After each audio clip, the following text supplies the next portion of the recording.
Hi, everybody. This is Ken Wilson. Once upon a time, I broadcast blues hockey. I always listen to Let's Go Blues Radio. It's everything you'll want as a blues fan. Oh, baby. Are you a first responder, a veteran, a doctor, a nurse, a teacher, or a Let's Go Blues Radio listener? Of course you are. If you're in the market to buy or sell a home, call real estate superstar Mike Burgoyne today at 314-753-4060 or email him at mike@strikewithmike.com to earn special rates today. 60 Pickleball is an industry leader in high-end pickleball paddles. Use discount code CPRICE10 to get 10% off at 60pickleball.com. Don't get stuck on the court with an inferior paddle. Go next level with 60. Have you subscribed to the LGB Minute podcast yet? It's a 5-minute weekly St. Louis Blues podcast hosted by Jeff Ponder that is released multiple times a week to fill the gap between Let's Go Blues Radio episodes. Subscribe today. Get ready to hear some noise tonight. You're just seconds away from Let's Go Blues Radio. The Blues score! Oh, baby! The Blues score! McKinnon shoots and scores! Cornell ahead to Hall. He's got a breakaway. Safety shoots. He scores! Oh, baby, do you believe this? Scores in a drive. He scores! Baby, Chris Pronger! Wow, what great goaltending! They score! Joe Murphy! The Twister! Shaking hip to hip. Sellout crowd. Oh, baby! Let's show this prehistoric bitch how we do things downtown. Welcome to episode 29 of season 14. This is episode number 510. All time of never duplicated. I ask Jobu to come. Take fear from bats. I offer him cigar, rum. He will come. We're the original St. Louis Blues hockey podcast, Let's Go Blues Radio, broadcasting live. This is our 2025 playoff preview show. That is right. The St. Louis Blues are in the playoffs. To interact with the show on social media, our handle on all the socials is at LGB Radio.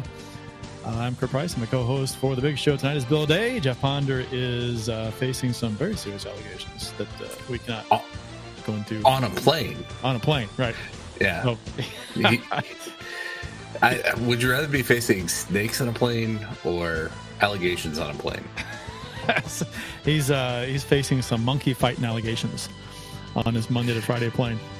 And for those of you who get that, kudos to you. The agenda for tonight over my head. So. That's the edited version for TV. Oh, gotcha. Get these monkey fighting snakes off this Monday to Friday plane. Samuel L. Jackson, that was his line, and you can imagine what he said in the movie. You haven't seen the movie. Yeah. The agenda for tonight's show includes discussion about the Blues actually getting into the playoffs with a huge flurry down the stretch and a big win over Utah to solidify their spot. And then we'll look at the playoff matchup versus Winnipeg and dig into that and give our thoughts on that. All that and more on the latest live episode of Let's Go Blues Radio. Bill, welcome. Playoff hockey has returned. Well, come Saturday. Come Saturday. Saturday. That's an amazing feeling, right? It's hasn't been since Nazem Kadri knocked out Jordan Binnington, and we had to go with Billy Husso. Yeah, that we've talked playoff hockey around these parts. No doubt. Those were nervous times. Such a crazy season with Husso playing out of his mind, taking the job from Binnington. Binnington not playing well that year, and then Husso kind of stumbling down the stretch a little bit, and then didn't play well in the first round. Binnington took over and was lights out, and then was lights out against Colorado until Kadri dove on his knee. Fuck you, Avalanche fans. He dove on his knee. We all know. Yeah, and you know what? Now that Calgary is out, Nazem Kadri scored a goal here tonight, so fuck him again. He can score as many as he wants tonight. That's right. Hit don't matter. Official beers of episode number 510. You can follow each of us on the Untapped app. My handle is cprice12. Jeff's is jponder94, and Bill's is Billy Blue Note 33. I see in the notes here that you don't have a beer, Bill? Or is that old notes? Oh, that's old notes. Okay. All right. I blame Jeff. Yes. Take that out. There we go. Yes. anything that goes wrong tonight is Jeff's fault. He ain't here. That's right. These are part of the allegations he's facing. Right. Leaving old notes in the show notes. I am guilty of that big time. I don't take out old notes all the time, and I end up reading old stuff. It's funny. Yeah. What about Bennington? That's somewhere in here still, I think. Yeah. What you got tonight, Bill? So tonight, I am going with the Laws Whiskey House barrel-aged Yeti Imperial Stout from Great Divide out of Denver, Colorado. I can do this now because we're not playing them, and I think like an airport, Winnipeg doesn't have a microbrewery. So, they don't have anything. Yeah, they got snow and ice. Yeah, I can't drink the beer of the enemy. No, I'm sure there's probably a very good microbrewery or two up that way, but probably can't get it here now. Thanks, Obama. Thanks, Obama. But really nice, heavy, barrel-aged Imperial Stout. Love this. I've had a bunch of regular Yeti on the show this year. Mm-hmm. I even had a couple weeks ago. I think I did the massive pumpkin spice one that I'd left over from the fall. Really good. Love Yeti. Great Divide's got some great offerings. And I was lucky enough to drink there in the airport before coming back to St. Louis back in October. So really good. Have you ever had this Bud Light Platinum? I have not. It's 6%, so kind of up there for a light beer. But I like it. It's if you're gonna drink light beer and you prefer to have a slightly higher ABV on a beer, Bud Light Platinum. It's pretty good. I mean, as far as light beers go, I mean, I like it a little better than Bud Light, but Jeff Ponder says he is literally on a plane taking off in Dallas. Have a good show, boys. Have a good flight, Jeff. Thank you, sir. Yeah. So just to compare, mine's 12.5. So I'm almost double you. I'll have two of these. Yeah. I won't have two of these. Joe Schmo says, what? Winnipeg has a Dollar Tree at street level next to their barn. What else do you want? Is that true? They have a Dollar Tree right next door. Well, with no airport, you gotta have a Dollar Tree. If you don't have an airport, you gotta have a Dollar Tree. I love the no airport stuff. Yes. How do you have an NHL team and not have an airport? I mean, really? Come on. They're gonna hate us by the end of this series. Oh, you know what? I don't care. That's fine. They probably hate us from 2019. Probably. Yeah. Probably. Or any other team that's knocked them out early the past couple of years, few years, ever. So every team in the Central? Pretty much, yeah. Frozen 4 recap. Yeah. Bill, you attended the Frozen 4. You want to tell folks a little bit about that? I will take that. I contributed this to the outline, so I'm glad to take this. There you go. I was lucky enough to pick up tickets way back on Halloween for this one, not knowing who was going to be there. And it turned out that I actually had a family interest in this game because Penn State made it. And I've got a lot of folks in my family who work or worked or went to Penn State. So we had a strong rooting interest. I was able to take my brother-in-law, who is a current employee of Penn State, although he lives right here in Illinois. So that was pretty awesome. Get that opportunity to take him for Penn State's first Frozen 4 appearance. And it was really a great experience. Let me quiz you on this. Who was the collegiate sponsor of the St. Louis 2025 Frozen 4? Because so every Frozen 4 has to be sponsored by a university. Okay. Who was the sponsor this year? I don't. Local? No. Okay. That's the thing. Lindenwood, when they awarded it, 7 years ago or whatever it was, Lindenwood wasn't D1 yet. So okay. It was University of Vermont. Oh, I wouldn't have guessed that. Okay. Yeah, nobody would have, but yeah. so anyway, Frozen Four was, last Thursday and Saturday. The opener was an insane game. Western Michigan versus Denver. Denver, the reigning national champs, probably had the he didn't win the Hobie Baker, but probably the best player in collegiate hockey in Zeev Buyum. And Western Michigan, first time that they had made it to the Frozen Four, and were probably the least respected out of the entire group. And they kind of took it to Denver early. Probably should have been up a couple goals by the end of the first. They had a crossbar early on, but they dominated most of the game. Denver did tie it in the third and sent it to 2 overtimes. It was a very, very long afternoon of hockey.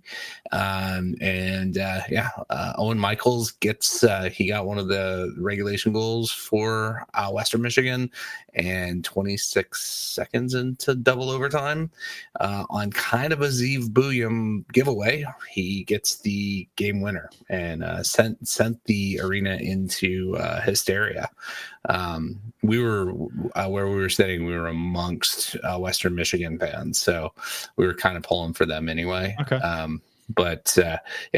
I was in a merch line when this goal was scored, so it was. Was it a situation where you went there in between periods and we were still in line? Yeah, the merch lines were insane. They had some great stuff. I mean, look at this beautiful thing, right?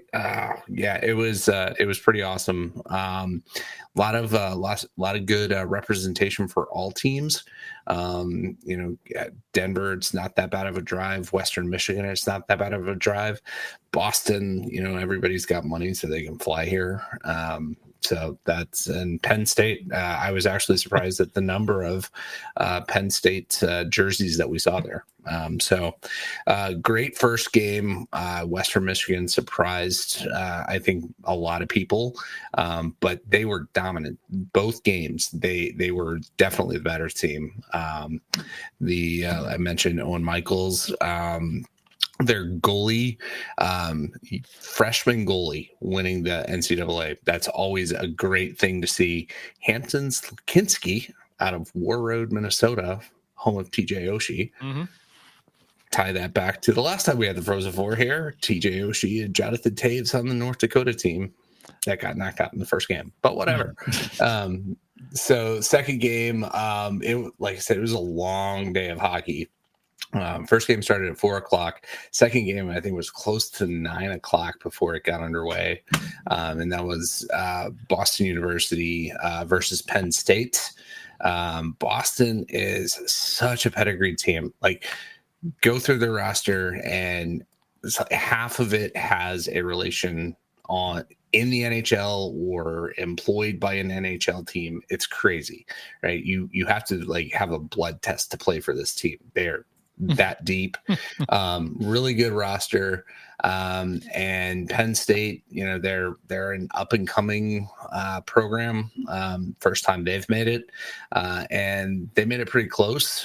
But at the end of the day, Boston held on for a 3-1. They got a late empty net goal to knock out Penn State, and we were a little bit sad, but that turned our allegiance in the final game to Western Michigan. And interesting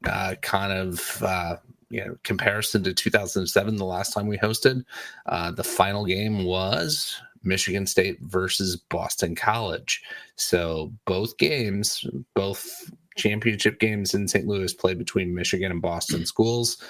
And in this case, in both games, Michigan won.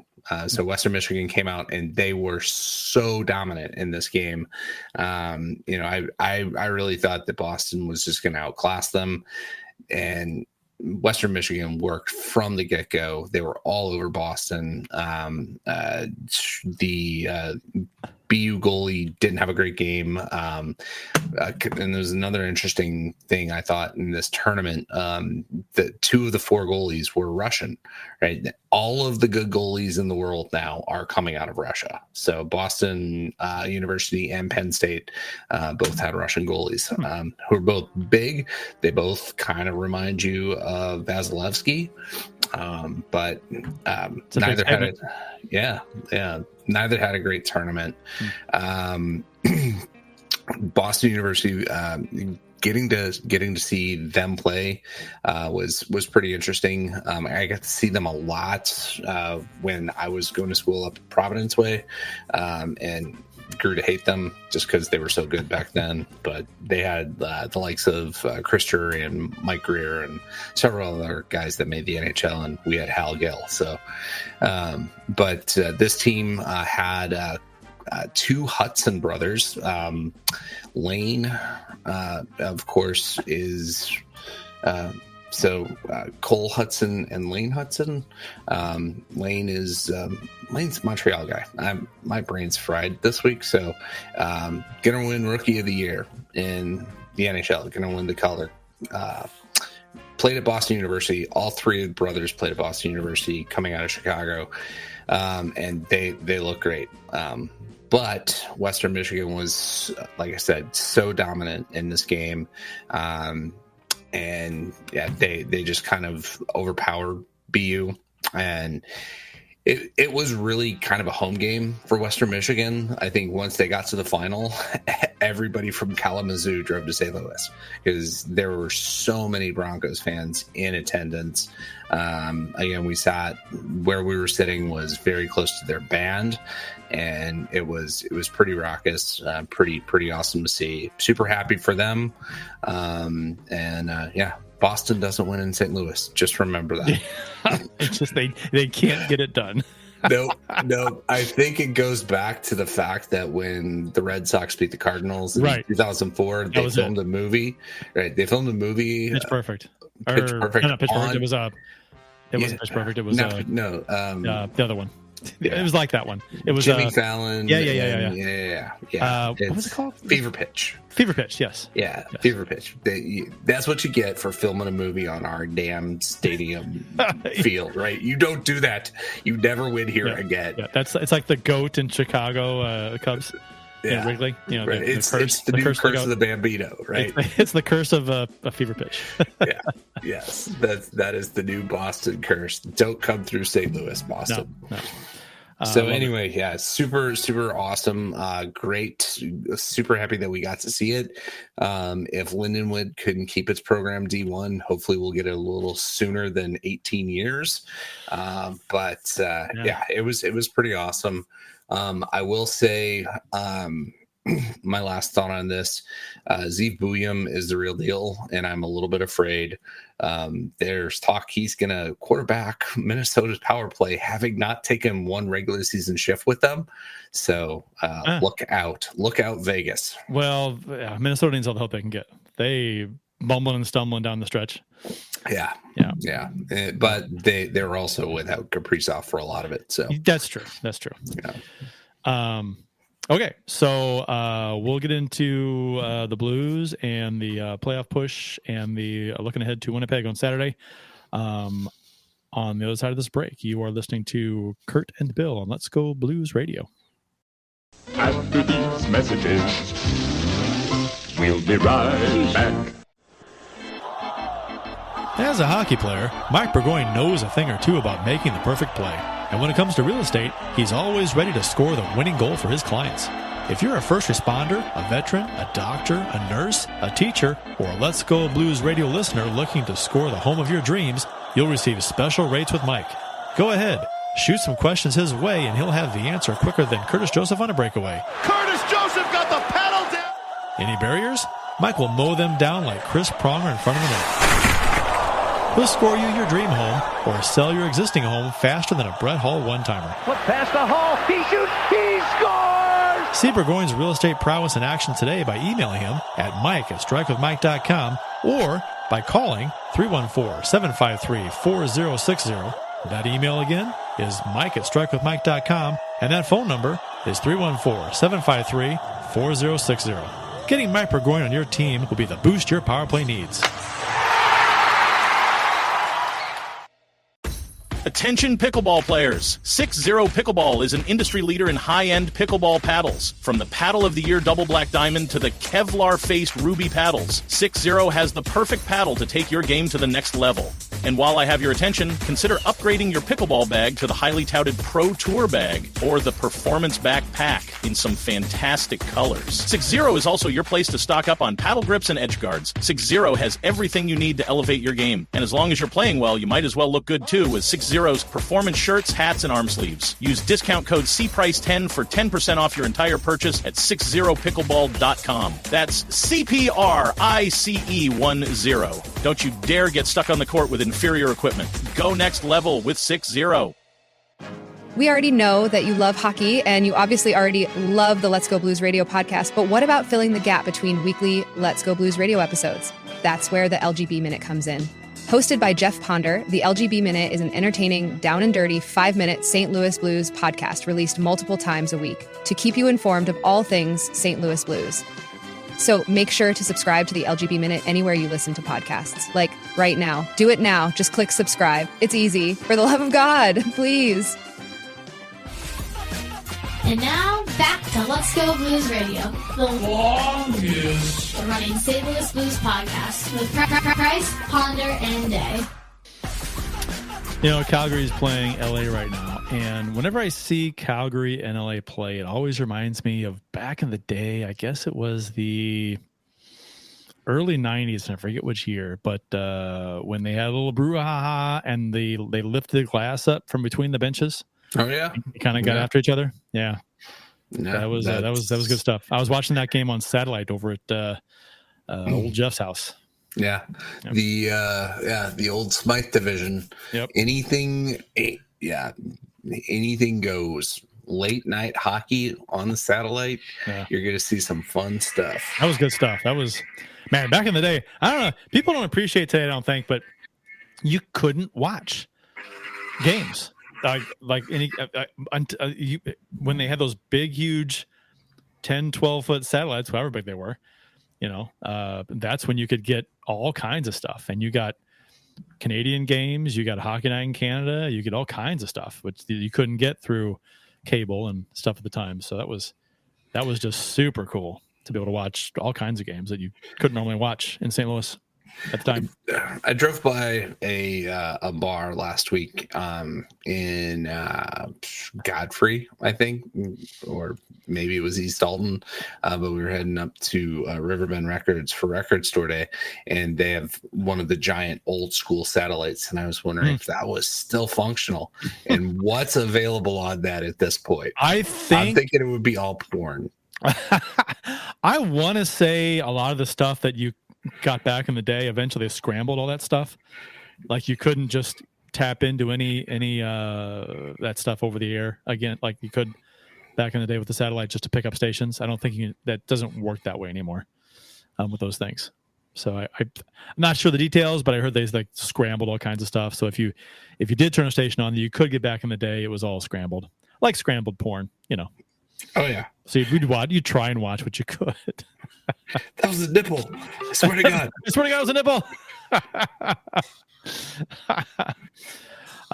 Patrick Yoder's in the chat. Says, "Let's go Blues. Let's go Blues."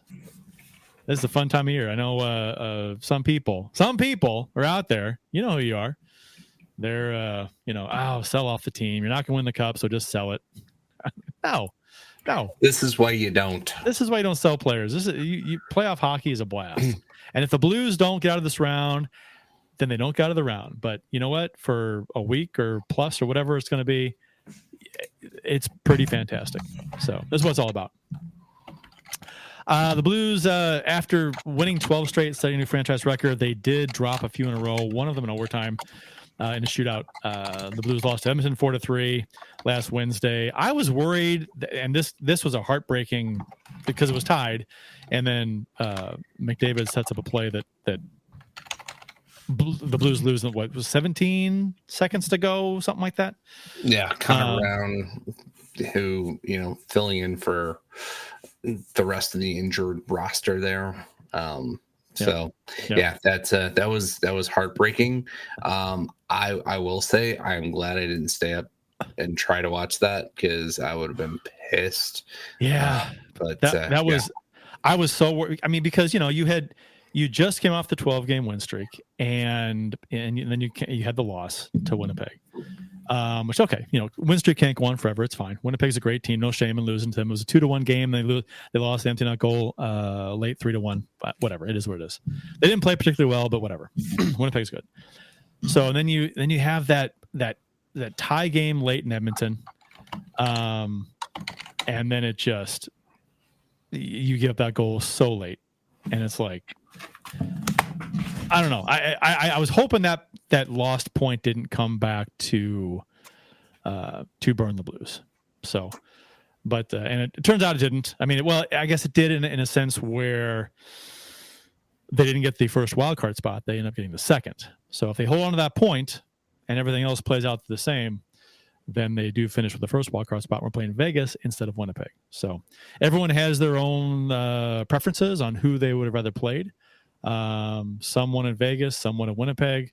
At the time, for a while, I was wanting Vegas. I said it on the show, but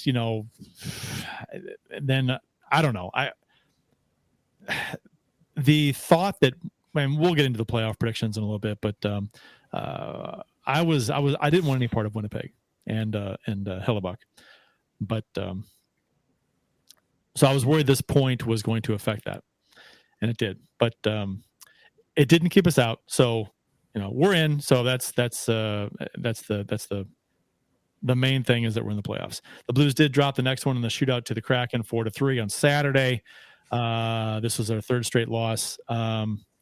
This one hurt. It was in a shootout, and another opportunity, 2 points that didn't happen. Got the 1 point, battled back, got the 1 point. That was great. But we had 3 goals in the third. Stormback had the lead, and then blew the lead, and then it went to overtime, and then lost in a shootout after a long shootout. I think it was like 8 rounds. But so this was another point that they could have had, they didn't get. But and then the Blues, so that set the stage for Utah on Tuesday, the game against Utah, that the Blues had to win to control their own fate, right? They had to win this game or they had to wait for their games to complete if they didn't win this game in regulation. So they did win this game in regulation. Way won big, 6-1. Snuggerud scores his first NHL goal in this game after missing on a breakaway earlier in the game. Trees said 6. What did I say? Did I not say 6? I thought I said 6. Yeah, it was 6-1. If I didn't say 6, it was 6-1. That's what Ponder has here in the notes. Yeah, it was 6-1. But Snuggerud does score later. The goal was reviewed. It stood. Gets his first. And Snuggerud, been impressed with his game so far. He has looked strangely confident and effective his first 5 games in the NHL. So this is going to be interesting with him moving forward in the playoffs and how he plays against a good Winnipeg team. And Joe Schmo says in the chat, nice to see Schwartzy getting his 25th, given they lost. Yeah. I think everyone's a fan of Jaden Schwartz and his contributions in 2019, except for Jeff Ponder, apparently, who hates the man. I'm sure he's listening, or maybe not. He's on a plane. But but Snuggerud in the playoffs, it'll be interesting to see how he plays when things tighten up and goals become harder to come by. But I'd love to see him kind of step up a little bit and help replace the loss of Holloway for how long he's out, which we'll get into in a little bit. Thomas does finish finishes with 25 points during his point streak, which he extended in this game. and 30 points. Let's see, 4 goals, 26 assists in the final 17 games. He becomes the first Blue to record 80 or more points in back-to-back seasons since Brett Hull in the 95-96 and 96-97 seasons. So, just talked about Robert Thomas, Bill, becoming the first Blue to record 80 points or more in back-to-back seasons since Brett Hull. So. Yeah, pretty impressive. But what I really think is pretty impressive about that is that it's been that long since we've had somebody at 80 points. Yeah, 80 points isn't something astronomical. Right. Right. I mean, it has been, it was a very defensive period, right, from the time Hull left until 2012, 2014. Yep. So that's awesome for Robert Thomas. Still very, very underrated around the league. I think, and that's a shame. Not that it matters really, but it's always. I mean, I know as a fan growing up, it was always really super cool to see in the NHL promos, little commercials, and highlight little clips and things, intros, to see a Blues player in there. Just doing something. And your local guys getting recognized by the NHL nationally in some kind of video highlight or something. It was always super cool as a kid growing up to see that. So I know some people might still feel that way. So it's I don't think Thomas gets the recognition that he probably should in that respect with in those kinds of things, which he should. He deserves it. He's a fantastic player, one of the best passers in the game. Yeah. I always compared him to Matthew Barzal, right there. Very similar players. Barzal, probably a little bit better skater, but Barzal gets so much more attention because he's in New York. And Thomas, I don't know. I think you're right. He's got to be top 5 passer in the league right now. He did leave this game in the third period with a lower body injury. Montgomery did say after the game that it was precautionary to take him out, and he thinks Thomas is fine. Thomas, however, was not a participant in practice today. But again, Montgomery said today that it was just a maintenance day. Montgomery said it was a heavy defensive drills day, and Thomas is one of the better defensive forwards, so he didn't need their extra work anyway today. So that's read into that what you will. Teams will be cryptic around playoff time as far as what's bugging players, what injuries they have and everything. But the constant message from Montgomery since taking him out was that he's fine. It was a stick to the tender area, was it not? To me, it looked like the butt end of the stick got stuck in his pants, and he tried to work around that and might have tweaked the groin. That's what I thought. I didn't think it was a shot to the boys. All right, let's hope for no ruptured testicles or anything that we've seen in the past with the Blues players. No Rich Perrant moments. No Rich Perrant. Every time I think about that, I think of Jeff Sargent, but it's Perrant. Right. I had to think through that myself just now. I'm like, no, it's not Sargent. Who was it? Perrant. Yeah, good old Al McKinnon slap shot. So Bennington did start this game. He started the last 3 games of the season for the Blues. So I think that it was telling. They wanted to get that those last couple points to solidify their spot in the playoffs, and going with the number 1, makes complete sense. And I think in this game, the Blues dominated pretty much from start to finish, especially in the first period. A different Blues team showed up in this game compared to the previous 3, where they didn't play particularly well in the losses. Could have got a couple points more than they did in the previous 3. They had the chance to, but they didn't. So they were all over Utah early, essentially put the game away early. It was a huge game for the Blues, and they played like it. Yeah, no, I was completely, I was describing the game to all the people that I talked to at work as sphincter clenching, right? This is going to be one of those games that you're just completely, just all night long, and they came out and put us at ease pretty early. Can you imagine if the scenario happened the way so let's say the Blues had to win this game or Minnesota had to lose in regulation. Let's say that scenario existed. Because near the end of this game, I flipped over to the Minnesota game because that determined, because after this game was well in hand and it was determined already. So I turned on the Minnesota game, Minnesota Anaheim game, and because that game would then determine whether the Blues finished in the first wild card or the second wild card. And if Minnesota lost in regulation, then the Blues would finish in the first wild card. And they scored against Anaheim with 20 seconds to go.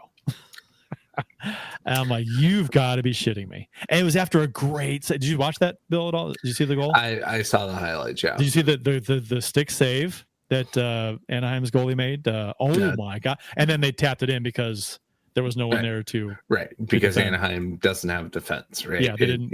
Oh my God! Great. Just a reach back, completely open net, and he gets it with the toe of his stick. His goalie stick, but the puck's still sitting there, and they just hit it in. Yeah. So Lucas Dostal did us a lot of favors this year when we played, and he played him, having some not great moments, but that was a great moment that his defense let him down. Yeah. And I'm like, as a goalie, you gotta be like, come on, guys. I made the first big save. Let's go, clean that shit up. Yeah, but he's going full Betty Lemieux after that. Trade me right fucking now. Yeah. So, so that goal happens, and then you're like, okay, this is going overtime. That means that the Blues get the second wild card no matter what. So it is what it is. I was, like I said before, I was, kind of wanting the Blues to play Vegas. I know a lot of people were saying otherwise. They wanted Winnipeg because of Winnipeg's struggles in the past and playoffs and Hellebuck's problems in the playoffs and stuff like that. But, but we can talk about that in a little bit. But they do have the Jets. I agree with you. Right. I kind of like the matchup against Vegas. They finished atop the Pacific Division, but they didn't particularly have a great stretch run. I'll tell you, I would favor our goaltending in that series. Yes, our goaltending, and with Holloway out, I would like our offense better too. I know Vegas outscored us during the season, but if you look at the last 60 games or whatever, I think we're up on them. So, it is what it is. But speaking of Holloway, he did miss the last 5 Blues games with an injury. He remains week to week. Montgomery did say that Holloway was on the ice doing some stick handling, but nothing rigorous. Who knows how close he is to returning? The Blues aren't going to say really one way or the other, I don't think. It would not be surprising. This has happened before in the playoffs, to where you think a guy is out for a number of games yet, and all of a sudden it's announced during the pregame skate that or after the pregame skate that he's in the starting lineup, or he's in the run. He's playing. So that was kind of the story with Parayko, right? Mm-hmm. Like it wasn't on anybody's radar, right? And all of a sudden, he's playing, right? So I mean, he's not skating hard, right? And Parayko had been skating hard for like a week plus. So there's that. Now, you knew he was close.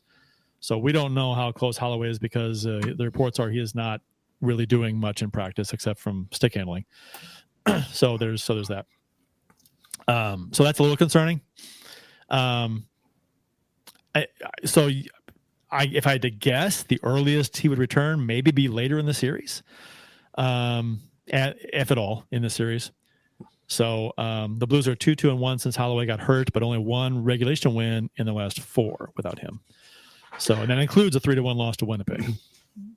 Right. And I will say he not a perfect replacement, but Jimmy Snuggerud coming along just in time to fill that gap. And, we're not, I thought Texier started showing signs of, life at least before Snuggerud came along and took that spot right back away from him. But I mean I every game watching Jimmy play, he is getting more and more confident. Finally got his goal. Can't wait to see him score on that wrist shot and not something going off his skate. And once that happens, look out, league. I think if that happens in game 1 of this series, Hellebuck has got a lot to think about. Yeah, he's Snuggerud's a player, and he's going to be fun to watch. I've just early on. I mean, usually, when you call up guys, and they start their NHL career, it's you never know what you're going to get. Right, they could take him a while to get going, but I think his first game. I'm thinking Dvorsky. Snuggerud would look pretty good right out of the chute. Dvorsky looked nervous his first game, but then kind of settled in as he played two or three games. He did get an assist in his first game. He did, but it was from the perimeter. Good play, but it was from the perimeter. He did. Right? I thought he looked indecisive at times, but overall not bad. But Snuggerud has looked great. He's getting chances. He's creating opportunities. Good vision. Good passer. Haven't seen his shot. Haven't seen him get off his shot as much as you probably will eventually. Right. No, that first game, he had one opportunity. That was the Detroit game, right? Yep. And Cam Talbot was on fire that game. Yep. So, but yeah, his ability to get that wrist shot off with the speed and accuracy that he does, it like when that starts happening on a regular basis and the puck's ripping the twine, man. We are all going to be fawning over this guy for a couple of for several seasons. Let's hope so. I'm excited about him. He's a shooter. So he's a shooter. Different kind of shooter than Bolduc though. Yes, I love having Bolduc.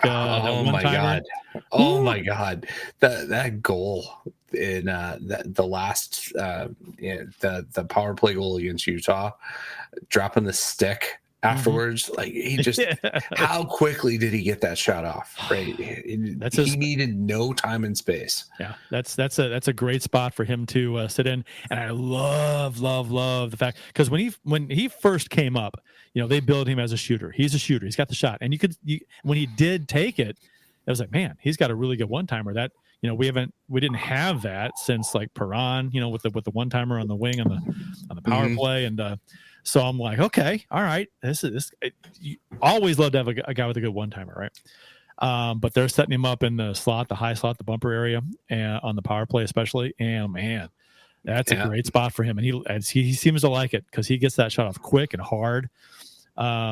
Fantastic addition, Bolduc, and I am happy to say that my prediction for him of playing whatever it was 50 plus games as a Blue. I think your over under was like 38. Was it 38? I don't know, whatever it was. Whatever it was way off. He's well surpassed that at this point. Yeah. I was pulling so hard for him to get that 20th goal. Like me for too. him to hit 20 in his rookie season, like God, that would have been amazing. He said that was his goal. Yeah. And he didn't have any goals under Bannister. None. Yeah. And so it was like, okay. And then all of a sudden Montgomery shows up and 2 goals in the first game and he takes off. And I think he lead rookies and goals at that point, from that point on, I think it was something like that. Yeah, I mean he's not getting any consideration for the Calder. No, I mean it's Lane Hudson's, and then Dustin Wolf would get second place. But I mean he is Joe Schmo in the chat says becoming a favorite of mine. That's true statement. Yep. I absolutely love Bolduc. I will and I love the fact that he wears 76, my birth year. I will probably wind up with one of his jerseys at some point. Yeah, and Joe Schmo said his second half was awesome. It was awesome.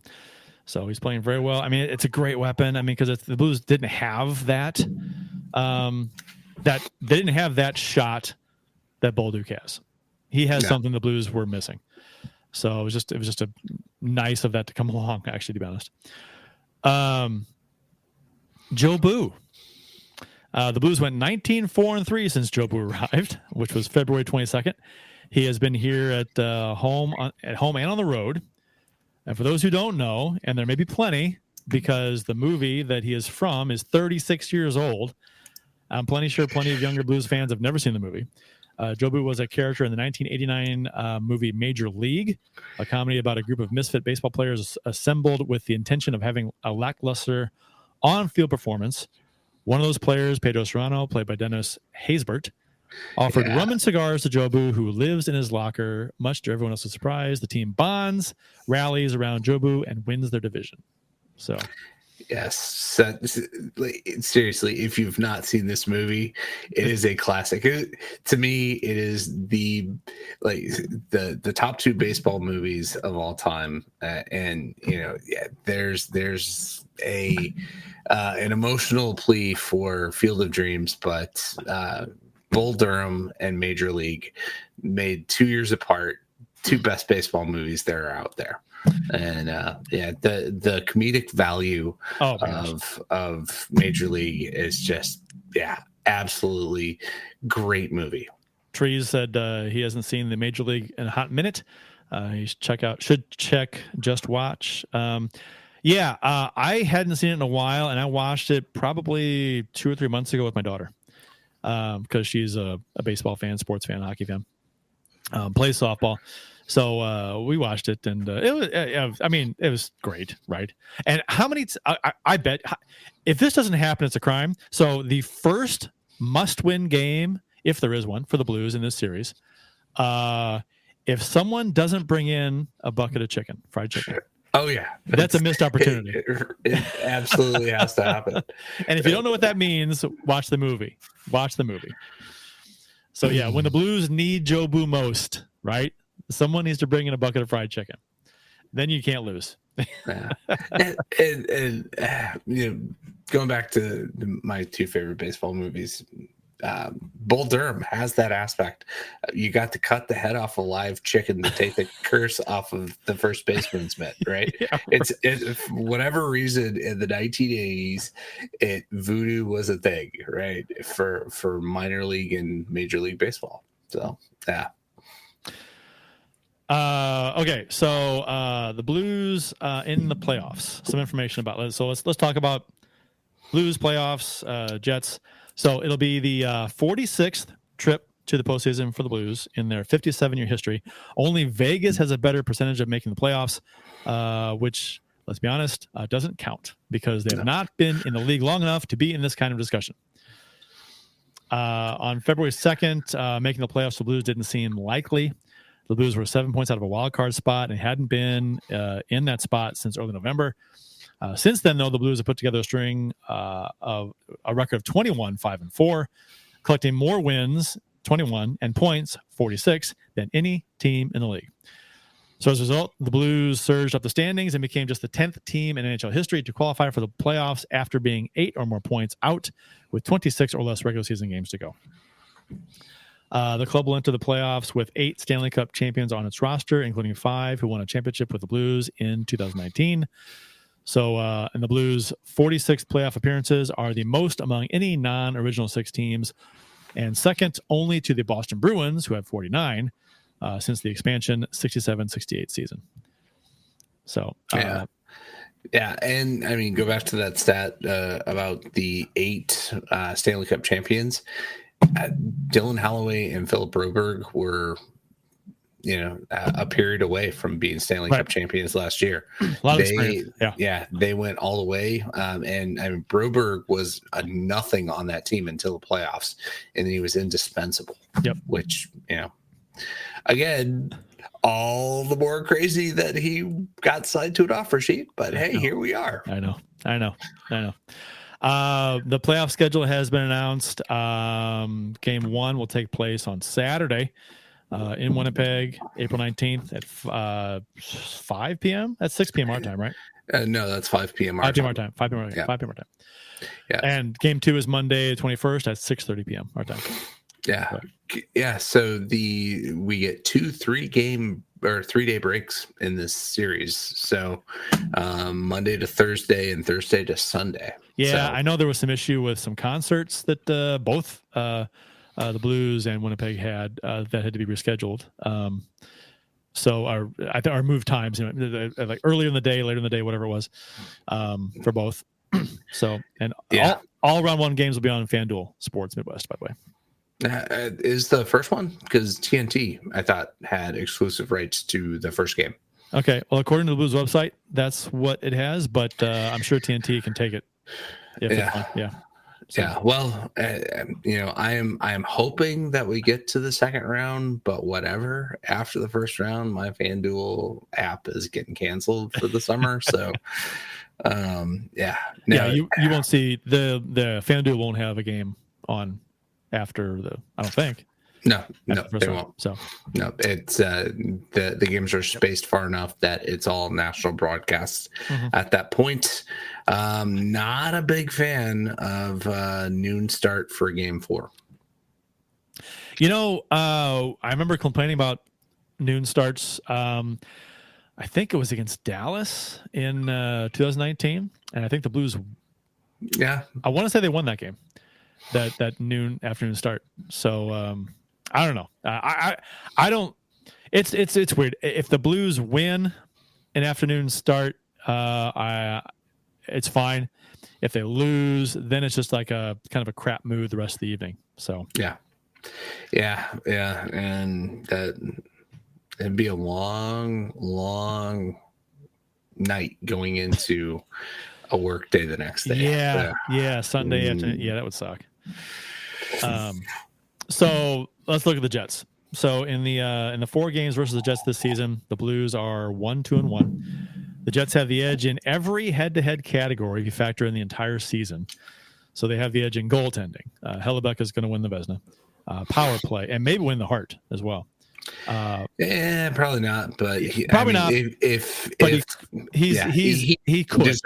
deserves votes. Whether he wins it or not, he could. That's close enough. He's that kind of a player, right? And the Jets won the President's Trophy, so why not? They have the edge in power play, penalty kill.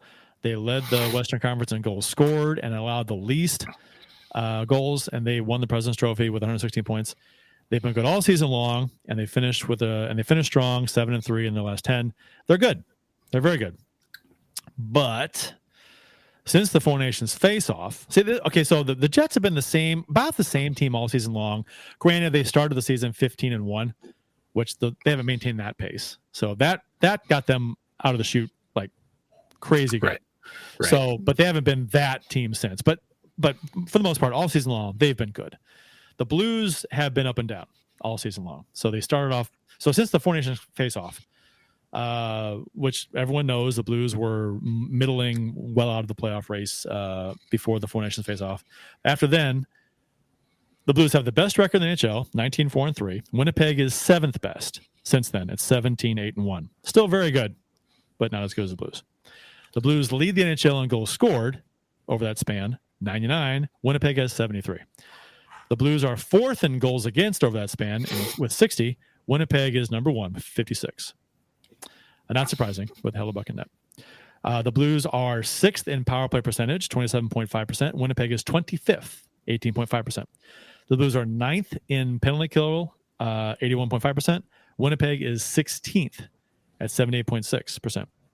The Blues are 3rd in shots against per game, 23.8. Winnipeg is 5th, 24.5. And the Blues are 4th in faceoff percentage, 53.9%. And Winnipeg is 17th at 49.9%. So since the Four Nations face-off, the tables turn. The Blues have the edge in almost every category. The only one that Winnipeg has the edge in that I've listed, I'm sure there are some other rogue categories you can pick out that Winnipeg has, but these are important ones. Winnipeg has goals against. So after the Jets so this is interesting too. So after the Jets 15-1 start, they earned 86 points the rest of the way. Over that same period of time, the Blues earned 82 points. So since Winnipeg's crazy hot start, and the Blues didn't get off to a good start, and that's what got Bannister fired, and the fact that Montgomery became available, as far as points earned, they're 1 game away from being tied. If the Blues had beat the Winnipeg Jets in one of their head-to-head matches, they'd be tied in points earned since Winnipeg's 15-1 start. So that's 66 games. That's not a small sample size. That's 2/3 of the season over, right? So, this series should be closer than most are expecting. Depending on how long Holloway is out, Ehlers is out too, which we'll talk about. So it's almost like a wash. But Holloway was a big part of the Blues offense and a big part of the Blues 12-game win streak. But everyone knows it's not how you start the season; it's how you finish. And so, and again, not a small sample size. That's a very large sample size, 66 games. And as far as points earned, they're almost tied. So very close. So that's if you're a Blues fan, that's encouraging, right? Because I don't think anybody's going to be surprised if Winnipeg is picked to win this series by almost everyone. Because when you look at the season stats as a whole, Winnipeg dominates, and they beat the Blues 3 out of 4 times. They won the President's Trophy. They're a good team. How do you pick against the President's Trophy winner in the first round? If you're an analyst, how do you do that? You got to go out on a limb, right? No, nobody picked the Sharks over the Blues in 99. That was also 1 versus 8 too, though. But yeah. Right. Well, same thing though. I guess this time, yeah. It is. I mean, different format, but sure. It's the Sharks. Yeah, I mean the Sharks weren't a whole lot at that point in their history. So, all right, they had the one upset of the Red Wings a year or two prior to that. But yeah, no, I think that everybody's going to look at the fact that Winnipeg won the President's Trophy, and they looked like a legitimate team, but their playoff record has not been great, right? And that is what gives me the most hope as a Blues fan is Connor Hellebuyck. It has been an amazing goalie in the regular season, and then has moments in the playoffs that just and I think this goes back to when we played them in 2019, right? And I will say I still go back to it was a play by Pionk turning the puck over to Bozak, who threw it in front and tipped in. Like Pionk had we talked about it. We timed it, I think, in a show back then. Turned the puck over, and Schwartz got the tip in goal to win that game. Oh my God. Right. Oh my God. And since then, Hellebuyck hasn't been able to get the Jets out of the first round, right? And I don't think it's not him, right? He is the best goalie in the NHL over the last several seasons, but the playoff performance hasn't been there. And that's, as a Blues fan, that is what I'm grasping. And I am wanting some weak goals early. Like if I'm the Blues coming out in the first period of game 1, like survive the first shift because Winnipeg's going to bring it, and then just throw every puck you can at the net. I think you throw every puck of the net and you clog the front of the net. You bump him. You just get in his kitchen, right? Well, and they're going to do the same thing with Binnington, right? Because look what happened in the Edmonton game, right? Corey Perry sticked the fucking neck. I hate that guy. And Binnington was off his game after that. I think it's going to go both ways. I think this could be a very chippy series. But at the end of the day, I like how we line up against them. If we can steal one game in Winnipeg, it puts the doubt in their mind. Well, okay, so there's a bunch of angles to look at with the series. So as far as Jets forward Nikolai Ehlers, he's out week to week. Will miss at least the start of the NHL playoffs in the first round after colliding with an official on Saturday. He had to be helped off the ice. Ehlers is third on the Jets in scoring, 24 goals, 39 assists, and averaged 15.48 of ice time. And so that, I guess if you want to look at, it sucks the Blues don't have Holloway, who is third on the Blues in scoring. Well, the Jets don't have Ehlers, who is third on the Jets in scoring. It's almost a wash, right? Those two guys. Now, they also have Gabriel Velarde, who has been out of the lineup for, I think, like a month. But he's skating in his day-to-day right now. Might not see him to start the series. We'll see. You never know. Like we mentioned earlier with how secretive teams are with how close guys are to playing. But he's 5th in the Jets in scoring. So if they don't have Velarde or Ehlers to start the series, that's 2 of their top 5 goal scorer point getters that aren't in the lineup. So I think that is kind of it levels the playing field a little bit as far as if you think the Jets have the advantage, that helps tilt it more level a little bit. It'd be great if Holloway could come back, but I doubt it for at least the first part of the series. That's 51. So Ehlers and Velarde, that's 51 of their 277 goals that would be out of the lineup if they can't start the series. Right. And guys that play pretty well against us, right? Mm-hmm. We're always going to be worried about Scheifele and Connor because they just Connor's he owns us. Unreal. Right? Unreal. I have his stats. I'll read later, but yeah, he's unreal. Yeah, he's. I think his name is on the deed to the Enterprise Center at this point. Hellebuck, we talked about him in the playoffs. His last 10 playoff games, which covers the last 2 playoff seasons, he's 2-8 with a 4.28 GAA and an 8.75 save percentage. So, Binnington's last playoff action was versus Colorado when Kadri dove on his knee and took him out. That postseason, he had played in 6 games and had a 4-1 record and a 1.72 GAA and a 9.49 save percentage. So, if we get playoff Hellebuck and playoff Binnington, that's a massive advantage for the Blues, which is crazy to say when they have the current Vezina winner, he's going to win the Vezina, playing out of his mind, maybe having probably his best season ever is going to be. So, the best season a goalie's had in a while. Yeah. So no, take nothing away from Connor Hellebuck and his NHL season, but it's funny. Let's go back to the Four Nations face-off. I know who were the goalies. And that's the goalies. That's the thing too. The final. That's the thing too. That's what kind of worries me though. You look at it on the surface, you're like, wow, Binnington beat Hellebuck in the Four Nations face-off. If you're Hellebuck though, wouldn't that be just extra motivation? Yeah. But not that you need motivation for the playoffs because you should be super amped and ready to go. But you can't manufacture that type of motivation by losing. It's in you, right? If you lose to a goalie in the Four Nations face-off on the big stage, and then just a couple of months later, you have an opportunity to get revenge. That's just you're amped up for that too. So I worry about that a little bit.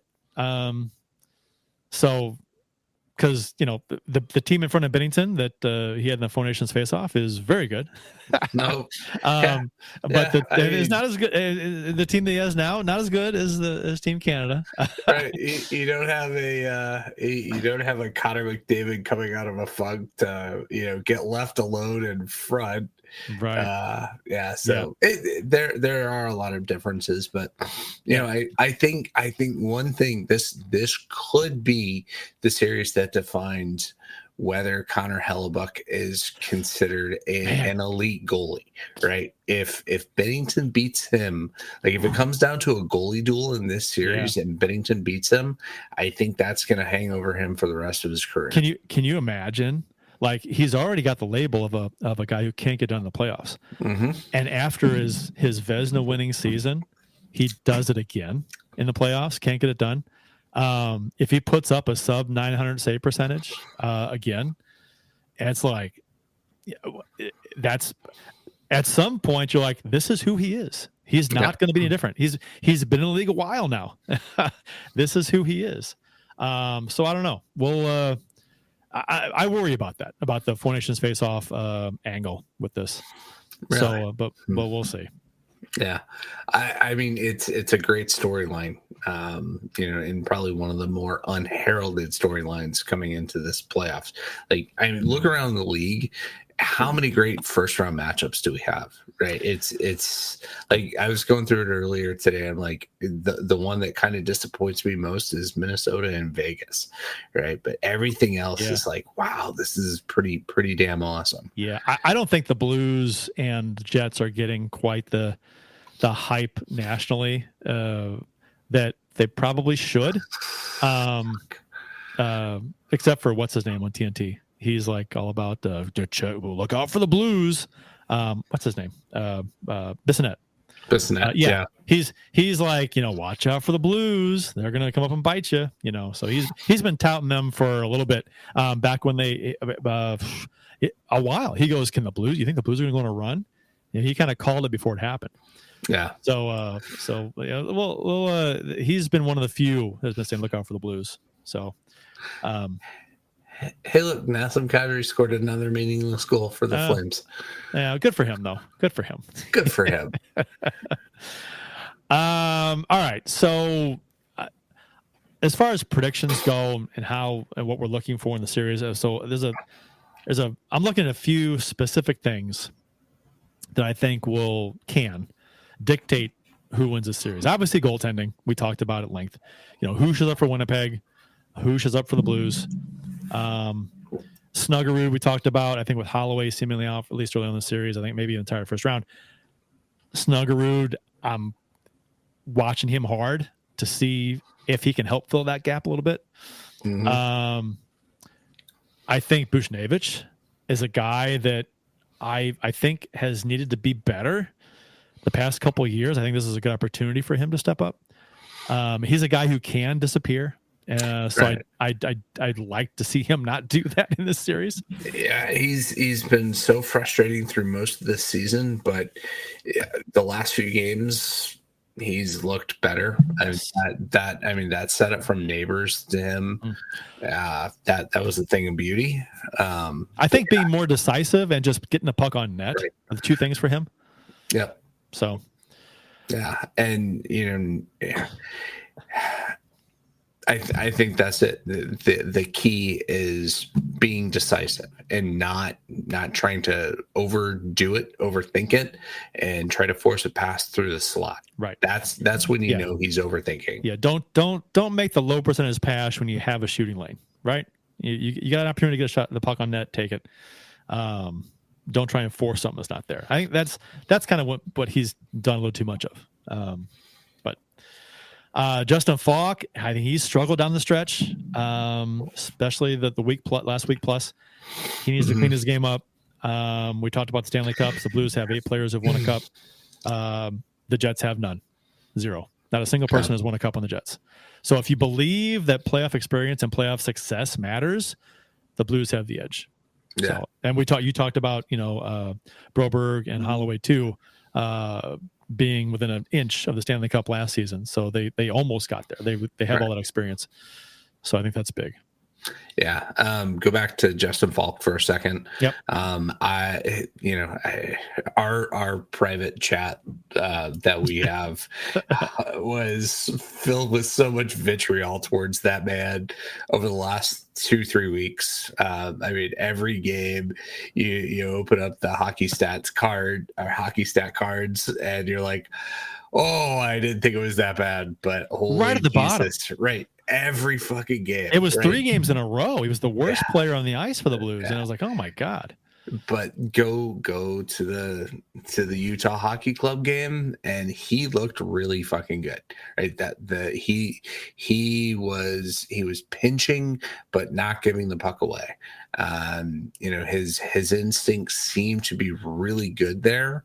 And I'm hoping that,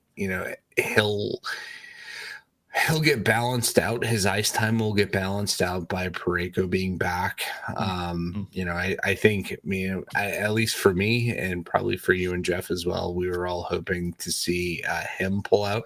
And this is kind of crazy for how much I dislike Tyler Tucker, and how much should I have talked about the guy over the year, but I was hoping that it was Falk that was coming out when it was announced that Broberg would be playing in the Utah game. But credit to Justin Falk. He's a veteran. He's a gamer, and I thought he had overall a pretty good game. Puck Guy 14 says, "Shock the world, friends, and our new uni's coming." We're going to try and shock the world. It's going to be fun. I think the Blues are going to do better than most think. Whether we can win the series, I don't know. I mean, I hate making predictions as far as who's going to win, but I mean, a lot of factors. Our new uni is coming.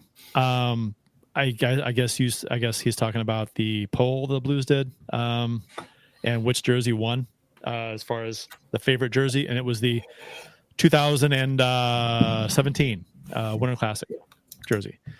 So there's some rumblings that the Blues are maybe going to rebrand the jerseys for next season. Yeah. And hopefully, if they do that, they'd go with the blue Winter Classics from 17 and the blue Winter Classics from to Minnesota 2 years ago. Yeah, you mean the cream? The cream, Winter the Classics. whites, the creams. Yeah, but they would be white. They wouldn't be cream, I don't think. But right. Yeah. So the whites. The white. To quote John Goodman in The Big Lebowski. It boggles my mind that there are a group of fans out there that don't like the Winter Classic jerseys. Those two. Yeah. I mean, those are the two. The blue one for sure is my favorite, and it's like the best jersey they've ever had. I mean, they've kind of made it the Saturday. The Heritage jersey is the Saturday jersey. Yeah. Yeah. That thing right there. Yes. Right. That one. That's a good one. And the one next to it would be even better if it didn't say St. Louis in the front. Yeah, this is true. I like the back of it. The back of it looks good. Love it. Different, like the font and the typeset on the numbers, brilliant. Yeah, but St. Louis across the front doesn't work here. I like the bar, the stripe, the big thick stripe across the chest, but I don't like what's in it. If I would have liked them to go with the old dark thirds, the arch and the note, that circle over the top of that something like that might look better. But anyway, there might be a rebrand. So Ponder is like slumming around in the chat. Wait, is it that quick of a flight to St. Louis from Dallas? I don't know. Or I know he didn't buy in flight Wi-Fi. That didn't happen. He might have. No. It's only like $8. He's probably depends on what. Southwest, it was like $8, I think. Yeah. We just flew on. So no, I'm thinking he's back in St. Louis, and he's probably driving down 270 right now, watching the show instead of the road. More allegations coming. Yeah, Mr. Allegations saying who sucks and who rules. He don't know. 31 Teeth. Have we had 31 Teeth on the show before? I'm not sure. I missed a few shows down the stretch, so maybe I don't know. Long time caller, first time listener. Right. My goodness, what's going on here in LA? 4-0. I see 4-0. 5. Well, I'm behind. Why am I always behind you? Because I have faster internet. I'm closer to the city. Yeah, that's the way it works. I'm closer to the city, so. Oh yeah, it gets to you first. I see. Right, yeah, that's exactly what it is. 31T says those two are the cleanest jerseys in our history. I couldn't agree more. Yeah, I mean, what's not to like. All right, so and I think it goes without saying that for Winnipeg, you're looking at Hellebuck, and you're looking at guys like Kyle Connor, Blues killer, who has 33 points in 27 career games against the Blues. The only team he has more points against is the Vancouver Canucks. His plus 19 and his 5 game-winning goals versus the Blues are his best against any team. He had 5 points in 6 games, which he had 3 goals to assist versus the Blues in the 2019 playoffs. So he had a nice playoff against the Blues, 2 in those 6 games. So reel him in. I think if you want to oversimplify it, if you stop Kyle Connor, you win the series.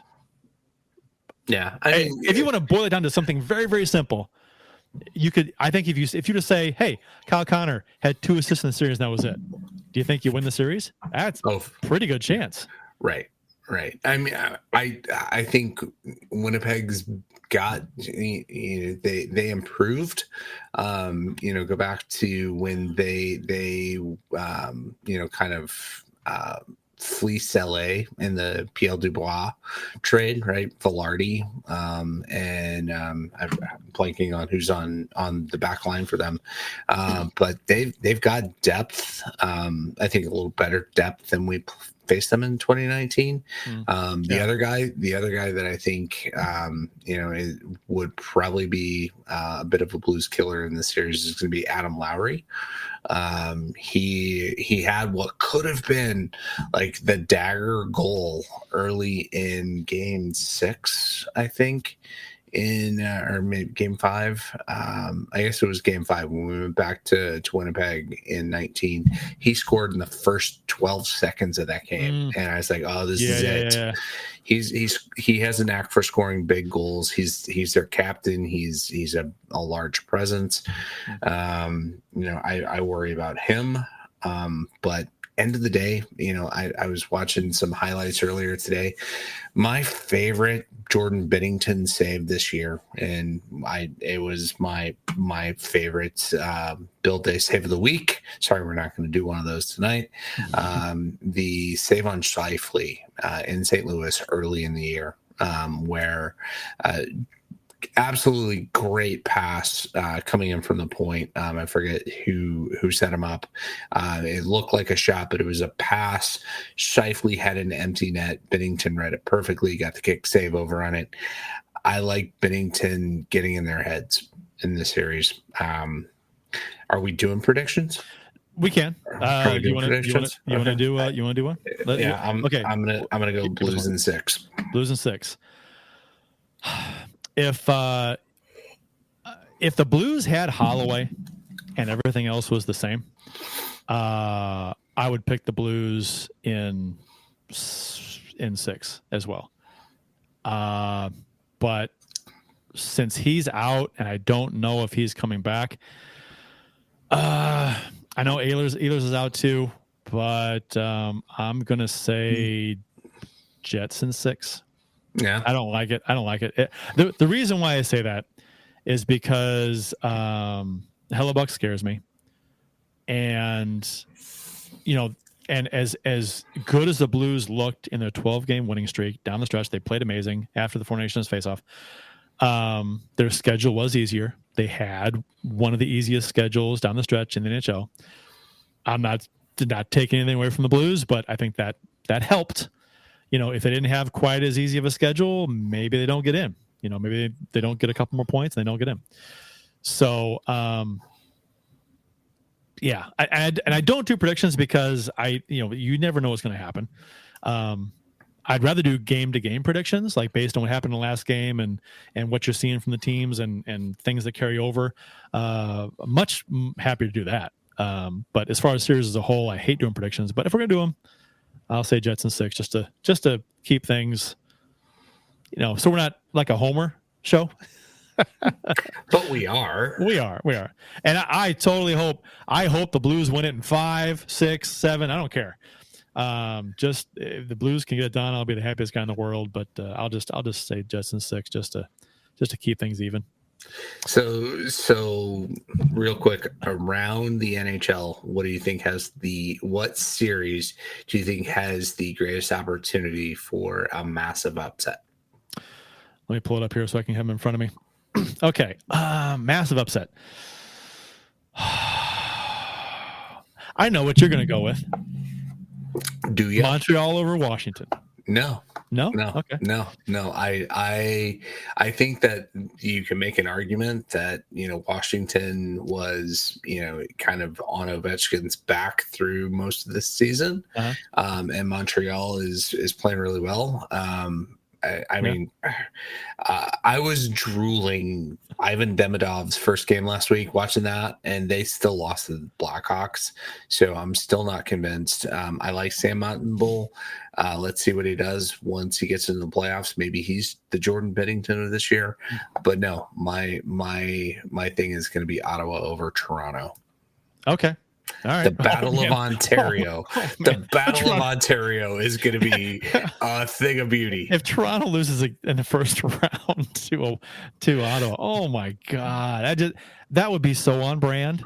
And I've said them before on the show. I root for chaos, and if I love watching Toronto in the playoffs just because it's going to be chaotic either way.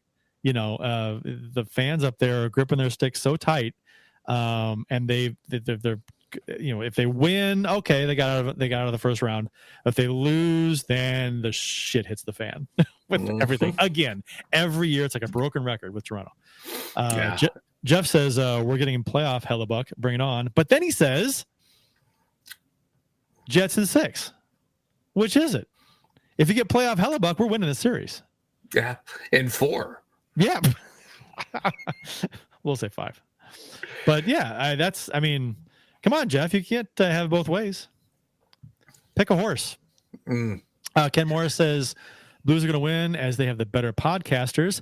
I did not have that in my comparison chart, but he is right. I didn't have the stats. I will say I did check out Jets Hub before this show, and guy does a great job, except he really glazed over the contributions, like when he went roster to roster comparison. And I know he wanted to get to he did the Blues first, but he glazed over Bolduc and Snuggerud. He mentioned them, but didn't talk about how dynamic they are at a very young age. So he wanted to talk more about Cole Perfetti.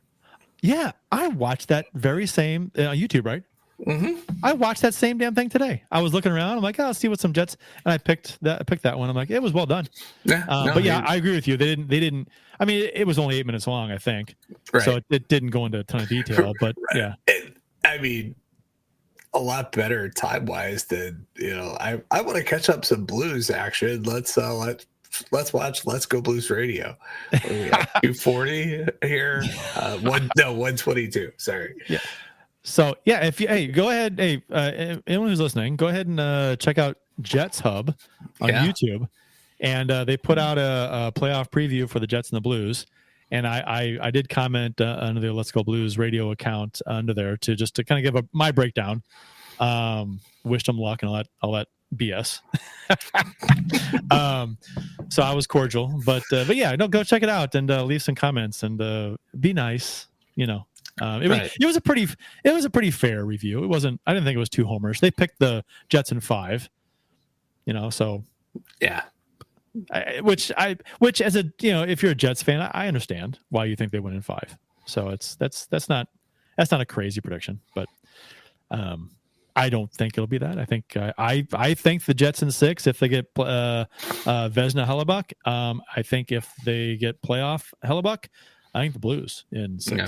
So yeah. It's the one thing you can never predict are injuries once we get into the series. The Jets lose Connor, the Blues lose Thomas or Kyrou. It's a scary prospect. Or the Blues get 2 injuries on defense, because I'm not big on our depth on the back end. Okay. If we have to call up Matthew Kessel, it's not a good series for us. Yeah, keep an eye on Snuggerud. That's a very important. If he plays well and contributes, that's huge. Yeah.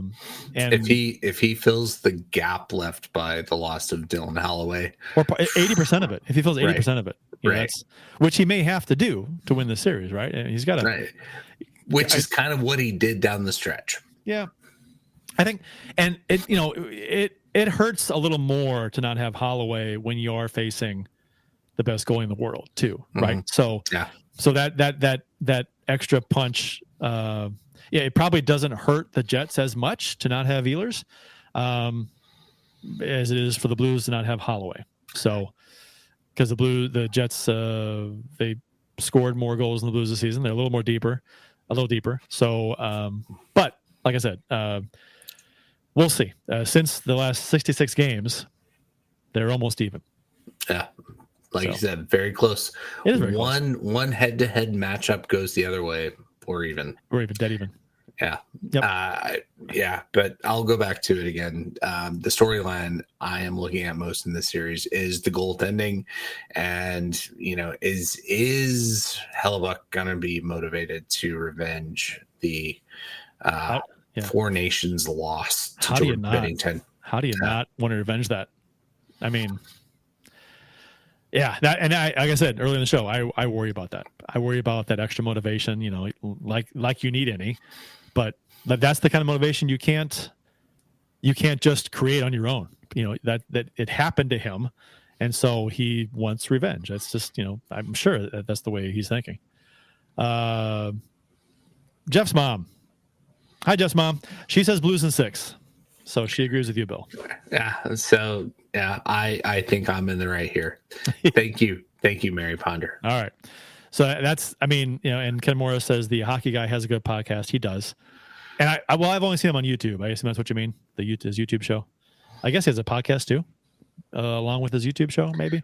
Well, he's a very visual guy on the show, right? And we consider ourselves a podcast, but we're YouTubers, right? But we do put out the podcast as well.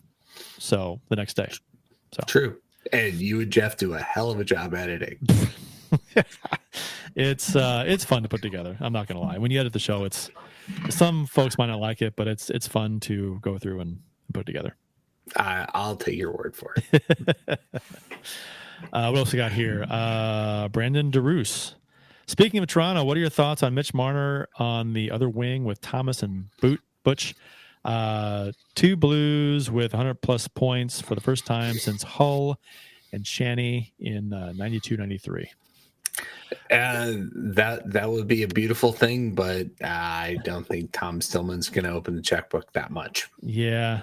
I haven't looked at the cap space in a while. But the cap space is like that. So it's going up. I know next year. So and this, next year is going to be like, who's the drunkest GM, right? That's what I think the theme for this offseason is going to be, because the cap's going to go up, but who's the sanest owner who knows that that revenues are going to be hurt in every other facet of the economy.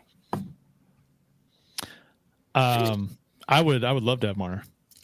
But yeah, that two London Knights as your 1 and 2 center. Yeah, Thomas and Marner. That would be that's it. And if you're going to look at a need, center depth. I mean, it's one of those things where it's like, we look at number 3, number 4 centers. It's like, could be better. Right. I mean, we I was a doubter for Braden Shen, and he's had a hell of a year. He has. Right. As a captain, but he's punched above his weight. Next year, we are going to need a bona fide number 2 center. If we can do it, Mitch Marner, probably too expensive. Yeah, I got to imagine it's too expensive. And is that the area you want to address? Because you're going to Suter, I'd assume, is not going to be here next year. I assume he's going to retire after this year. And Fowler will be here. He's under contract unless they move him. But, right. So I like Fowler being here. But you'd have to. Are you going to play Tucker? I mean, I don't know. Yeah, I don't like that. But I think you have to make an investment in, like, you're going to have to probably make a signing at D and at center. I don't think you can trust Oscar Sundqvist as your 3C next year. But he's also playing a lot of power play time too, which bothers me. But he played a lot, but they're finding more and more confidence in Snuggerud. Which is great in that spot. So I would much rather, I think Fox has had a fairly decent year. But if we need to pencil somebody in for fourth line center next year, Sundqvist is the guy. Maybe after that he's done. But Sundqvist, he's under contract for next year. That's his last year. Texier is also as well under contract next year. Yeah, I would be shocked if he gets more playing time next year than he did this year. I think, the circumstances haven't been the best for him. But I think he also didn't make as much of the opportunities he had early in the year, and didn't make the impression he needed to get more playing time. There's Dvorsky too. So Dvorsky is going to be next year. He's going to be playing. So and he's going to be a center. And so where do you put him? Ideally, I think they'd love it if he could eventually be the number 2 center. Right. I think more than likely he's going to wind up playing mostly on the wing next year, just because the Blues don't slot in rookies. That's in a center position, right? It's not a thing we do. No, it's not. But hey, Calgary, congratulations! You did enough to make it, except we didn't let you. Yeah, yeah. They did what they had to do. Yeah, they were fantastic. Right. Down the stretch. They are an impressive team, and they dressed 5 rookies tonight. They have some really good looking young kids on that team. They're going to be good for a few years to come. As long as Kadri is not. Yeah. I mean, I can root for Calgary as long as Kadri's not on it. Yeah. So. He did what he could to get them across the line. But he did. He was fantastic. I'm going to say karma kept them from the playoffs. Let's see. Joe Schmo. Can any of these other young forwards with C's next to their name play center in the NHL?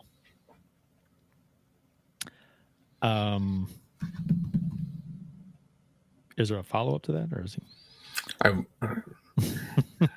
That's These other young forwards with C's next to their name. Is he talking about players that have played center in the A? Okay, I'm looking at let's see. Stenberg, you mean? Like Stenberg and Dvorsky and Kaskamaki. I mean, it was a bunch of centers. But. What happened to Zach Dean? Yeah, what happened to Zach Dean? he was injured most of this year, right? Yeah, so. he's a center. So yeah. Yeah. Although I will say, and it's not fair to him, but he played a couple games. He didn't impress me at all when he played. Right. Was it last year? Yeah, he got the call up right around the same time as Bolduc, and Bolduc was definitely the better player. Okay, yeah, Dean didn't impress me at all, but I'm like, he's still he's 22 right now, so yeah. Bolduc, for instance, Joe Schmo says, Bolduc needs just to fill it on the wing and find that bumper spot for that one timer. That's his role. Yeah, he's a shooter. He's a shooter. He's a shooter. I wouldn't put playmaking. I like what he brings with being set up. He's the guy you set up. So, I don't know. I think they're going to go with Dvorsky. I don't think there's no way in hell they're going to sign Mitch Marner. There's not a chance. Yeah. It's just too much money, and they have Dvorsky. They wanted to try out. So, our highest draft pick in years. Yeah, and I think, maybe if this team was one piece away from being like, oh my gosh, the Blues are the clear-cut cup winners, cup favorites, and signing if they could sign Marner to get them to that level, that's a different story. But I don't think, I think they're wanting to develop more, so and go that route. We'll see. There's no reason for Marner to take a discount to come here either. It's not his hometown or anything. So, yeah, I think that's pipe dream at best. Yeah, it'd be fun. I think every team. Oh, right. You know what though? But there is a guy, and Marner is a free agent, right? It's not a trade. Okay, so So yeah, a free agent hits the market. Where are all these Toronto fans saying Martin will look good in a Maple Leafs uniform next season? You know, he's going to sign here, which they always do with free agents, right? We'll take him, or people on the trade block, like the top names that are on the market. They think they have, which now it's going the other way. Yeah, one of the top names is leaving, probably. It's I don't know. There's so much psychosis in the fandom of Toronto, right? You've got the major hockey media based there, and you've got a million podcasts like ours, and everybody's got an opinion, everybody's got a podcast, and I think that it's impossible to say what's going to happen with him. I would absolutely, as a Montreal fan, it pains me to say it, but I would love to see that core in Toronto ultimately wind up winning something. I'm not gonna lie. I'm with you. I root for Toronto in the playoffs. I do, but if they lose, I just kind of laugh.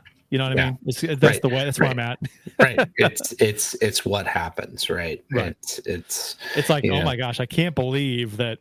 The richest franchise in the NHL has not won a cup since the Blues have been in the league, since they expanded from 6 teams to 12. Yeah. It's like, what? How does that happen? And they missed their window when there was no salary cap. They could have bought a number of cups, and it just didn't work out. So, Harold Ballard would never buy a Stanley Cup.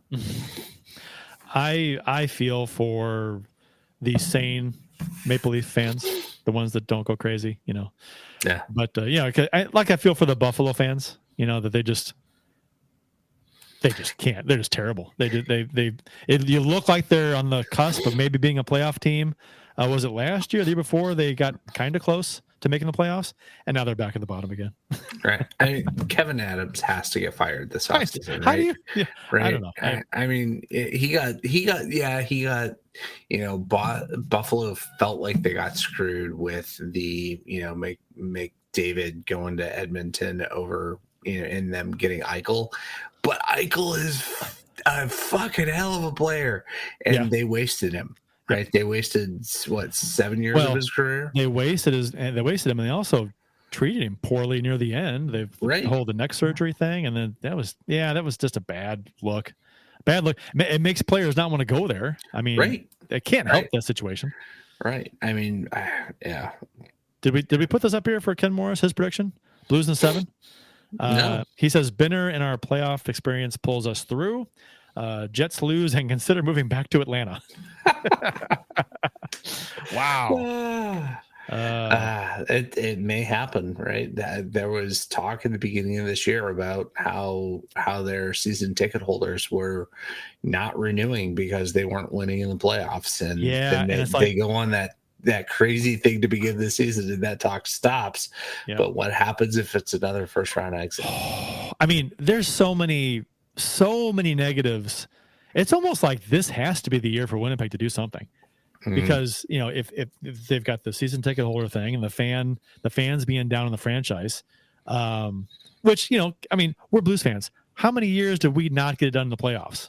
I don't think we ever. That was our thing. Yeah, that was our thing. We made the playoffs and we didn't get it done. That was the way it went. Now in the early '80s we almost moved to Saskatoon, but that was.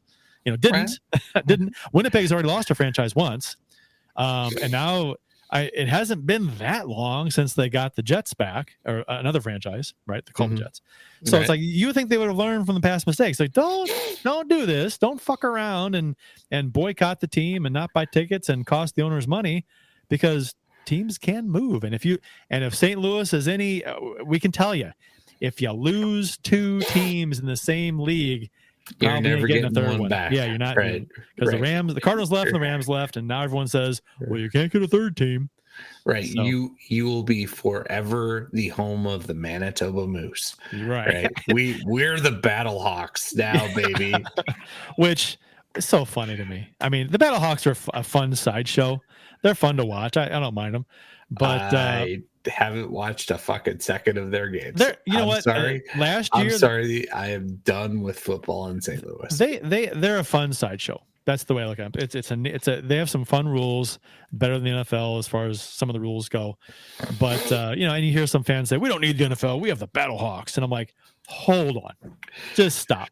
The XFL, which is now the UFL. Yeah. I mean, it's like I said, it's a fun sideshow. But if the NFL were to come knock on the door and say, "Hey, we want to expand to St. Louis, get an ownership group together, we'll make it happen," and you can be damn sure that there would be a grassroots thing here to bring an NFL team back, and it'd be like the Battlehawks, who, right? Come on, I mean that's. Right. I mean, I get if you're down on the NFL because of what happened. Who wouldn't be? Because the St. Louis was screwed. But yeah, if they came knocking, there'd be some people who said, "Nope, we don't want them back," but they'd watch. So, except for you, apparently, Bill. Yeah, I would not. I would not. I am done with football in this city. I would sooner go to an NBA game in St. Louis than an NFL game. I'll tell you what. I will go to a PWHL game in St. Louis before I go to an NBA or NFL game. We did. I mean, a regular season one with a St. Louis franchise. Right. That'd be fun. That'd be amazing. Joe Schmo says football is dead to me. Kroenke should be. I'm all about the Kroenke hate. Kroenke's a piece of shit. Piece of shit. Yeah. That's why it's so much fun. It's like an extra reason to hate Colorado. Fuck him. Fuck Kroenke. Yeah, I am really hoping that Mikko Rantanen scores the series-winning goal against Colorado in the first round with Dallas this year. That would be a thing of beauty. That's okay. So the Dallas Colorado series. I think Colorado wins the series. Yeah, I mean, but I don't want them to. Is Heiskanen gonna come back? Is he gonna be able to play? If he's there, the emotional boost that Dallas gets, I actually like them better. Okay, I hope again with Colorado. At the end of the day, it comes down to goaltending. They made a massive gamble going with Blackwood and Wedgwood and 3-wood and 5-wood, but Ottinger's the better goalie in that series. And Dallas has been so good for most of the season.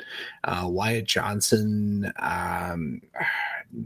Matt Duchene, those guys are they've had amazing seasons. And Colorado hasn't impressed me as much as in years past. Who do you want to play in the second round?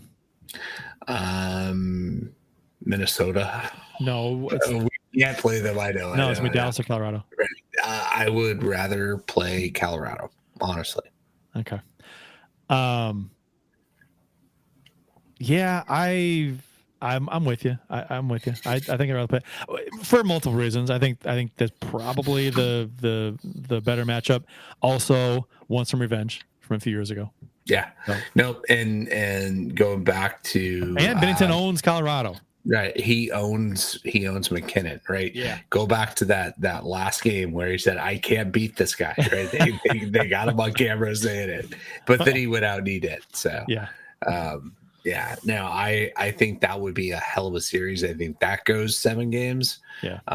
But yeah, that'd be fun to watch. I like that better than the Blues versus Dallas. I think Dallas would curb stomp us. Oh, okay. It would be a quick series. Vegas and Minnesota. Your thoughts on that? Vegas. I mean, it'll be interesting. We'll see if Zeev Buium can ignite the Minnesota power play. Again, goaltending. I was a bigger fan of Logan Thompson than of Aiden Hill. There's going to be, I think a groundswell of support for Minnesota because it's Flowers last year. But I think at the end of the day, I think Vegas is gonna win that in 4 or 5. Kings and Oilers. I think it goes 7, and I think LA is going to beat them this year. I think that's without Draisaitl, without a healthy Draisaitl, and Stuart Skinner, right, still hurt. And Kemper, like we talked about Hellebuck, but Darcy Kemper going back to LA after a bad year in Washington, he's probably going to get some Vezina votes himself.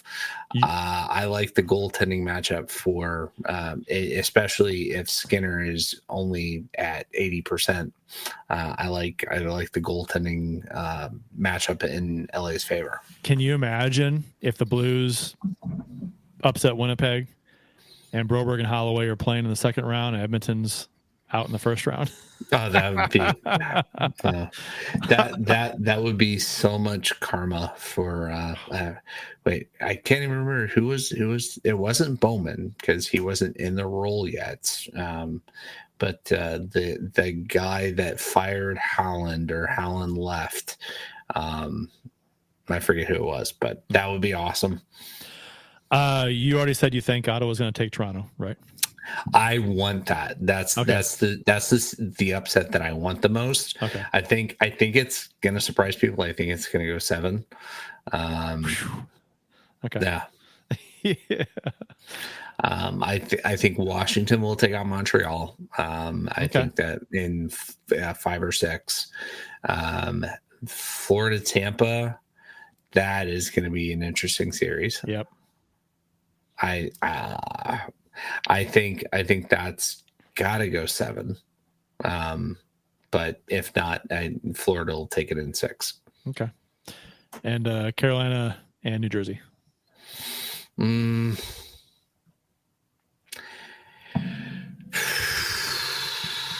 Probably going to go 7 because there's no goaltending in that series. So no long overtimes. Yeah, I don't expect it to happen. Maybe Jacob Markstrom. Like if there's a goalie that could surprise anyone in that series, I think it's Jacob Markstrom. Okay, so in the first round, everybody loves long overtimes, right? Mm-hmm. I mean, it's fun to hear. Oh my God, there's a double overtime game. Mm-hmm. What's the longest overtime we're going to have? First round. Yeah. There'll be 1 3 overtime game. I was going to say triple. Yeah. That's right. It's always the best, right? When you turn on a game and it's in the first overtime, and you get like 2 more overtimes, right? Just a watch. Right. And it's going to be LA versus Edmonton when that happens. Right? Oh my God! So it's like ending at 5 a.m. East Coast time. I can see. Maybe Tampa Bay and Florida having a long game? Yeah. Or some with some goaltending. Because that's how it happens, right? It's always an East Coast game because you're like, oh, if you want to watch the Blues, turn into True TV. Right. Yeah. Right. Maybe even Winnipeg, St. Louis. Right. I mean, maybe. Yeah. With some any series with some goaltending. Yeah. So, I don't know. It'll be fun. I'm super stoked. Blues in the playoffs again. So we'll. We got some more comments here. Let's see. Patrick Yoder. Won't mind the Jets winning. I can see it. They deserve it, and we are playing with house money at this point. Yeah. I mean, I guess the team can't feel. Like some of the fans probably do. Is like, oh, we're just happy to be in. No, can't. Once you're a player, you got to like switch gears and say, okay, I got to win some games. But he says he does want the Blues to win. Prove the haters and Dom wrong. Yeah, which we didn't talk about. We did prove Dom wrong. Dom Lucian. Dom proved himself wrong. Yeah, I mean, he does that. He's got a problem, but he hates us. So it was somebody resurfaced the his NHL playoff picture. This was back in November 5th. So, and he had the Blues. He has in every conference, he has teams listed for basically in the playoffs, safe shots, likely bets, the bubble, unlikely bets, long shots to make the playoffs, and basically out. Done. No chance. He has the Blues under no chance in November. So, which, I mean, they weren't playing well in November. So, and this is, and he also has us down there with Chicago and Anaheim and San Jose, which is like one of these does not belong, right? Right. And he has, let's see, Nashville's on the bubble, which they were not. He should have flip-flopped the Blues in Nashville. That's what we should have done. Yeah. Because, And then he had, let's see, Vancouver is safe shots. Safe shot to get in. So, Boston is on the bubble. Not really. So, and Montreal basically out too. Yeah, Montreal 1% to make it. No. I mean, I will say, as a Habs fan, I am shocked. I'm shocked that they did it. I thought Columbus was really going to rally around the loss of Johnny Hockey and get in, but unfortunately for them, it wasn't meant to be. But they've got some pieces that, if they don't leave, they'll be a fringe playoff team for a couple of years. And the first response, or the one that got the most attention to Dom's post, and this was on Twitter, X, whatever. First response was by, oh God, why do people do this? B.W. Jenkins. Listing teams in a, quote, basically out category this early is setting up for a lot of cold takes exposed later. And which, yeah, I mean, that's what we're doing right here. Yeah. I mean, it's and it's funny because, his model just gets the Blues wrong so often. It doesn't figure out, it can't figure out the Blues. And it's interesting because his comments on social media are kind of, I'm not sure if he's lashing out at Blues fans because he's tired of taking crap from Blues fans, or if he just doesn't like the Blues. I don't know, but he's made some comments that pissed off Blues fans, and then his models kind of reflect almost like his personal feelings of the Blues sometimes, and how he got it wrong again. So it is what it is. I think it's hilarious. But what else? I just want to get to a point where every year he's just out of embarrassment, he's picking the Blues. Man, if the unthinkable happens and the Blues go on a deep run and win the cup, knock on wood, this needs to be kind of not resuscitated, whatever, revisited. Yeah. Again, just to say, you know what? Why don't you stop doing models? Because your models, they're often wrong. Right. Often wrong. So why even do them? Right. This and it's based on advanced stats and all this stuff. It's like, this is why you can't go by that shit. Just let things play out. This is why I don't like predictions. This is why I don't do them, because shit like this happens. And for it to be the Blues to do it twice in 5-6 years against them, right? That there's statistically, is that likely that the same team fucked up your model? Well, and he said after the Blues made their run, he goes, "That was my model learned some things, and so I redid the model after the Blues Cup run." Well, I did it again. Yeah. your model has not been is not that effective, or not. I mean, whatever. So it's easy to pick the teams that are supposed to be cup contenders. Those are easy picks, right? But the teams that you pick at the very bottom that actually make the playoffs, that's when you look bad. So, and that's what he did. Yeah. Anyway, anything else before we wrap her up? We should get going here. We should, because it's late, and I've had a lot of beer tonight. All right, so that will wrap up episode 29 of season 14 of the original St. Louis Blues Hockey Podcast. Let's Go Blues Radio. Thank you for listening, and thanks to those who participated in the YouTube and Facebook live chats during the live show. We hope you enjoyed it as much as we've enjoyed bringing it to you.